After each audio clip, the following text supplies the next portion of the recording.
नमस्कार दोस्तों, एजुकेट भारत में मैं आपका स्वागत करती हूँ। फ्रेंड्स, यदि आप यूपी टेट या सी टेट की तैयारी कर रहे हैं तो ये प्रैक्टिस सेट आपके लिए एक चैलेंज है, क्योंकि इसके जो क्वेश्चंस हैं आपको न एनसीईआरटी की पुस्तकों में दिखाई देंगे, ना ही एससीईआरटी में। कारण यह है कि ये बहुत ही एडवांस लेवल के हैं और परीक्षा में पिछली परीक्षाओं के आधार पर बनाए गए हैं। तो चलिए बार बार पूछे जाने वाले क्वेश्चंस को हम सॉल्व करते हैं। आप अपना आंसर कमेंट बॉक्स में दीजिएगा। भिलाई इस्पात संयंत्र कहाँ स्थित है? A Chhattisgarh, B Jharkhand, C Odisha, D Madhya Pradesh. Option number A सही है, छत्तीसगढ़। भिलाई इस्पात संयंत्र भारत के प्रमुख सार्वजनिक क्षेत्र के इस्पात कारखानों में से एक है। यह छत्तीसगढ़ के भिलाई नगर में स्थित है। इसकी स्थापना सोवियत संघ के सहयोग से की गई थी। फ्रेंड्स, कभी कभी आपसे पूछ लेता है इसकी स्थापना किस देश के सहयोग से की गई थी, तो सोवियत संघ के सहयोग से की गई थी। इसका संचालन Steel Authority of India Limited SAIL द्वारा किया जाता है। निम्नलिखित में से कौन सी अवसादी सेल का उदाहरण है? ए ग्रेनाइट, बी संगमरमर, सी बलुआ पत्थर, D basalt. Option number C सही है, बलुआ पत्थर। अवसादी सेलें रेत, मिट्टी, अन्य अवसादों के लंबे समय तक जमाव एवं संघनन से बनती हैं। बलुआ पत्थर एक प्रमुख अवसादी सेल है, जबकि ग्रेनाइट और बेसाल्ट जो है ये आग्नेय सेलें हैं तथा संगमरमर एक कायांतरित सेल है। याद रखिएगा फ्रेंड्स। आपसे एक बात कहनी है, वीडियो को अंत तक देखिएगा, एक भी क्वेश्चन मिस मत कीजिएगा, क्योंकि जो क्वेश्चंस मैं लेकर आई हूँ बहुत ही इंपॉर्टेंट है और आपको रोचक क्वेश्चंस दिखाई देने वाले हैं जो आपको किसी भी वीडियो में दिखेंगे नहीं। धूमकेतु की पूंछ की दिशा सदैव किस ओर होती है? ए पृथ्वी की ओर, बी सूर्य की ओर, सी सूर्य के विपरीत दिशा में, डी चंद्रमा की ओर। ऑप्शन नंबर सी सही है, सूर्य के विपरीत दिशा में। जब धूमकेतु सूर्य के निकट आता है तो उसकी बर्फ और गैसें वाष्पित होने लगती हैं। सूर्य से निकलने वाली सौर पवन और विकिरण दाब के कारण उसकी पूंछ हमेशा सूर्य से दूर अर्थात सूर्य के विपरीत दिशा में बनती है। निम्नलिखित में से कौन सा स्थल रूप भ्रंश से संबंधित है? ए वलित पर्वत, बी भ्रंश घाटी, सी डेल्टा, डी जलोढ़ मैदान। ऑप्शन नंबर बी सही है, भ्रंश घाटी। भ्रंश पृथ्वी की परपटी में उत्पन्न दरार होती है, जिसके कारण चट्टानें खिसक जाती हैं और इस प्रक्रिया में भ्रंश घाटी और ब्लॉक पर्वतों का निर्माण होता है। वलित पर्वत संपीड़न बलों से तथा डेल्टा और जलोढ़ मैदान नदियों के निक्षेपण से बनते हैं। निम्नलिखित में से कौन सा एक शीतोष्ण घास प्रदेश नहीं है? A prairie, B steppe, C pampas, D selvas. Prairie prairie steppe और पंपास ये विश्व के प्रमुख शीतोष्ण घास प्रदेश हैं, जबकि सेल्वास जो है ये दक्षिण अमेरिका के विषुवतीय वर्षा वनों के लिए प्रयुक्त शब्द है, इसीलिए यह शीतोष्ण घास प्रदेश का उदाहरण नहीं है। ऑप्शन नंबर डी सही है। फ्रेंड्स, आपसे मैं कहना चाहूंगी कि अगर आपको इन क्वेश्चंस में से आंसर आते हैं, किसी का भी आंसर आता है, तो आप कमेंट बॉक्स में ए बी सी डी जो भी आपको ऑप्शन सही लगता है उसका आंसर आप मुझसे पहले देने का प्रयास करें। इससे आपका आत्मविश्वास बढ़ता है। 16 घास स्थल मुख्यतः कहाँ पाए जाते हैं? ए राजस्थान, बी गुजरात, सी पश्चिमी घाट, डी पंजाब। पश्चिमी घाट 16 घास स्थल दक्षिण भारत के उच्च पर्वतीय क्षेत्रों में पाए जाने वाले विशेष पारिस्थितिक तंत्र है और यह मुख्य रूप से पश्चिमी घाट में स्थित है। इन क्षेत्रों में घास के मैदान और सदाबहार वन साथ साथ पाए जाते हैं तथा यह क्षेत्र जैव विविधता के लिए अत्यंत महत्वपूर्ण माना जाता है। पारिस्थितिक तंत्र में ऊर्जा प्रवाह का सही क्रम कौन सा है? ऑप्शन नंबर सी सही है, उत्पादक सबसे पहले आता है, उसके बाद उपभोक्ता, उसके बाद अपघटक। ऊर्जा का मूल स्रोत है फ्रेंड्स सूर्य, और उत्पादक हरे पौधे होते हैं, सूर्य के प्रकाश से अपना भोजन बनाते हैं।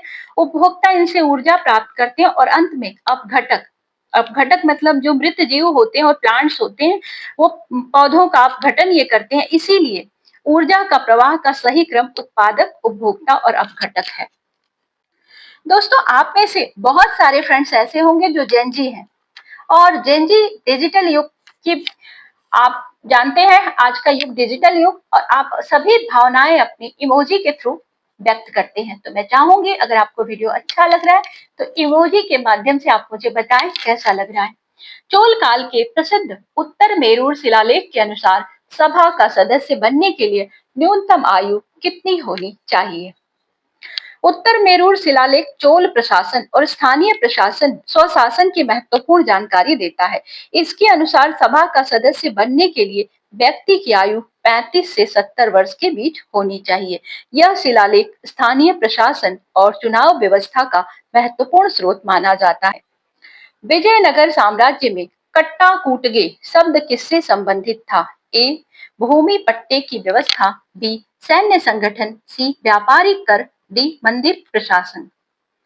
ऑप्शन नंबर ए सही है, भूमि पट्टे की व्यवस्था। विजयनगर साम्राज्य में कट्टा कूटगे भूमि पट्टे की व्यवस्था से संबंधित था। इसके अंतर्गत बंजर या अनुपयोगी भूमि किसानों को खेती के लिए दी जाती थी। इसका उद्देश्य था कृषि का उत्पादन बढ़ाना तथा भूमि का बेहतर उपयोग सुनिश्चित करना।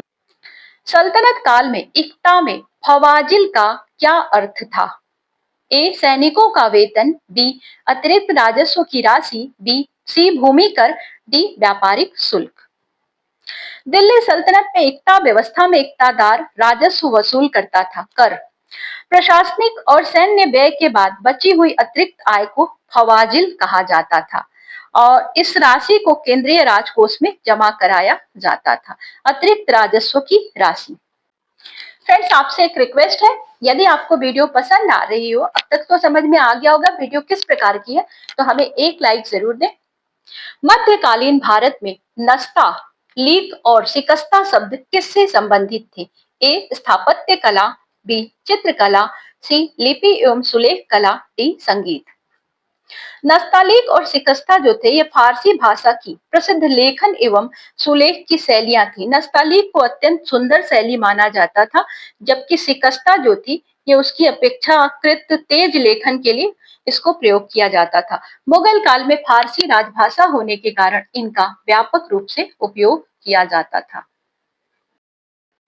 सत्य शोधक समाज की स्थापना किसने की थी? फ्रेंड्स, ऑप्शंस को ध्यान से देखिए, किसने की थी?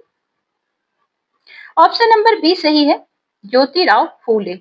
सत्य शोधक समाज की स्थापना कब हुई थी? 1873 में हुई थी इसकी स्थापना। कहां पर हुई थी? तो महाराष्ट्र में हुई थी। और किसने की थी? ज्योतिराव फूले ने। इसका उद्देश्य था जातिगत भेदभाव, छुआछूत और सामाजिक असमानता का विरोध करना। यह समाज महिलाओं और निम्न वर्ग की शिक्षा एवं अधिकारों के लिए कार्य करता था। 29 मार्च 1857 को बैरकपुर में विद्रोह करने के कारण किसे फांसी दी गई थी? बहुत ही आसान सा सवाल है फ्रेंड्स। ऑप्शंस को ध्यान से दीजिए और जल्दी से बताइए कौन सा ऑप्शन सही है।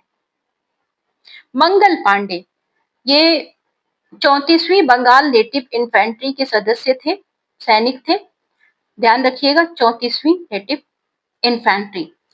29 मार्च 1857 को बैरकपुर छावनी में अंग्रेज अधिकारियों के खिलाफ इन्होंने विद्रोह किया और उन्हें गिरफ्तार कर 8 अप्रैल 1857 को फांसी दी गई। 1857 के प्रथम स्वतंत्रता संग्राम का इनको अग्रदूत माना जाता है। कुव्वत उल इस्लाम मस्जिद का निर्माण किसने करवाया था? आंसर दीजिए। कुतुबुद्दीन ऐबक। यह जो मस्जिद है ये 1193 के आसपास दिल्ली में बनवाई गई, 1193, और यह कुतुब परिषद का हिस्सा है। बाद में इल्तुतमिश ने इसका प्रांगण थोड़ा बड़ा कराया। कुव्वत उल इस्लाम मस्जिद के अभिलेख में क्या उल्लेख मिलता है? तो यहाँ पर ऑप्शन नंबर बी सही है, 27 मंदिरों के अवशेष का उल्लेख किया गया है। इस मस्जिद के अभिलेख के अनुसार इसके निर्माण में 27 हिंदू और जैन मंदिरों के अवशेषों का उपयोग किया गया है। यह मस्जिद भारत की प्रारंभिक इस्लामी स्थापत्य कला का महत्वपूर्ण उदाहरण है। स्थायी बंदोबस्त प्रणाली मुख्यतः किस क्षेत्र में लागू की गई थी? बंगाल, मद्रास, बॉम्बे, पंजाब। तो यह बंगाल में लागू की गई थी और 1793 में 1793 में लॉर्ड कॉर्नवालिस के द्वारा इसको लागू किया गया था। यह मुख्य रूप से बंगाल में लागू हुआ। इसमें जमींदारों को भूमि का स्थायी स्वामी माना गया और निश्चित राजस्व को तय कर दिया गया।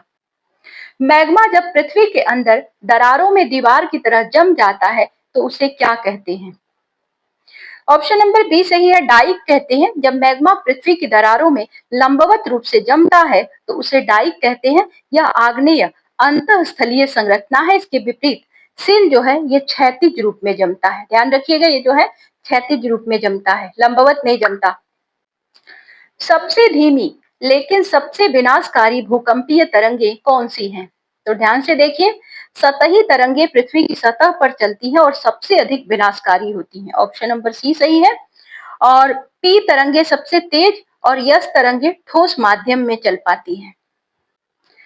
विश्व के लगभग 452 ज्वालामुखियों वाली पेटी कौन सी है? तो परिप्रशांत अग्निवलय विश्व की सबसे सक्रिय ज्वालामुखी पेटी है।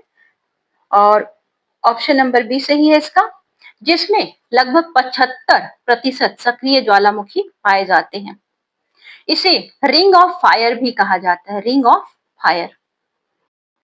ज्वालामुखी से निकले 0.25 मिलीमीटर से कम आकार के कण क्या कहलाते हैं?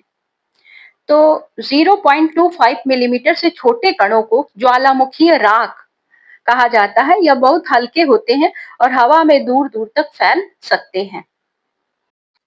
फ्रेंड्स, ये आपके लिए टेस्ट क्वेश्चन है। यदि आपने बहुत ध्यान से पढ़ा है तो इस क्वेश्चन का आंसर आप कमेंट बॉक्स में दीजिए, क्योंकि मैंने आपको इसको पढ़ाया है। किस गवर्नर जनरल ने स्थायी बंदोबस्त या परमानेंट सेटलमेंट को लागू किया? वॉरेन हेस्टिंग्स, लॉर्ड कॉर्नवालिस, सी है Lord Wellesley, D Lord Dalhousie. Answer दीजिए फ्रेंड्स। और अगर आपको ये वीडियो अच्छी लगी हो तो हमें एक लाइक जरूर दें। इसी तरह के और भी प्रैक्टिस सेट को आप हल करना चाहते हैं या इसी तरह की वीडियो आपको प्रॉपरली मिलती रहे, इसके लिए चैनल को सब्सक्राइब कर लें, फ्रेंड्स के साथ भी शेयर करें। हम मिलेंगे आपसे अगले प्रैक्टिस सेट के साथ। तब तक के लिए goodbye. Thank you for watching.